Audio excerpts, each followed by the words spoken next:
ఈ విషయాలన్నీ కూడా ఆలోచన చేయాలి.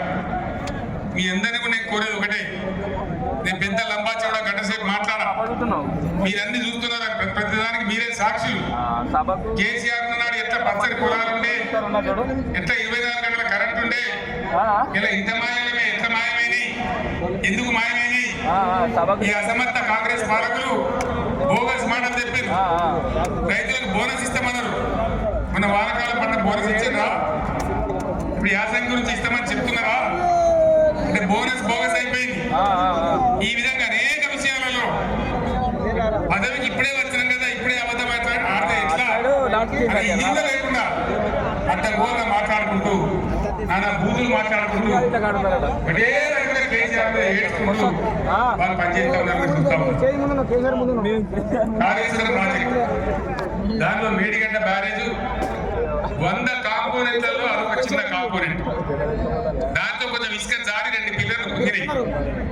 అదేందో ప్రళయం బద్దలైనట్టు, దేశమే కుడకపోయినట్టు. నేను 2-3 రోజుల తర్వాత టీవీలో కూర్చుంటున్నా, ప్రతి ఇంటికి చేరుకొని చెప్తా కాళేశ్వరం సంగతి ఏందో, ఎందుకు కట్టినాము.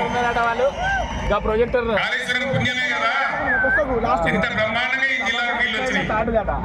ఏ విధంగా విడిమానేరు ఎలాంటి నిండి ఉంటుండే, ఏ విధంగా చెరువులు చెక్ డ్యాములు మద్దలు దుక్కుతుండే, చాలా దుఃఖం కలుగుతా ఉంది మనసు.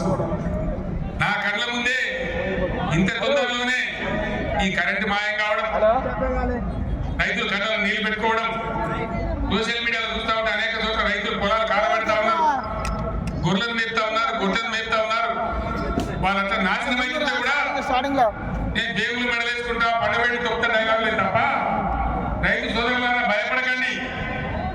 ఒకనాడు ఇదే ఎస్ఆర్ఎస్ నీళ్ళు తక్కువ పడితే సింగూరు డ్యాంలో ఉంటే అక్కడి నుంచి తెచ్చి వరంగల్ దాకా ఇచ్చి కూడా పంటలు కాపాడిన సీఆర్ గారు నా పక్కనే ఉన్నారు. ప్రభుత్వం అంటే అట్లా ఉండాలి, దమ్ము ఉండాలి, ధైర్యం ఉండాలి, రైతాంగాన్ని కాపాడాలనే ప్రేమ ఉండాలి. ఆ ప్రేమ ఉంటే, ఆ సోయి ఉంటే ఈ పరిస్థితి రాకపోవు.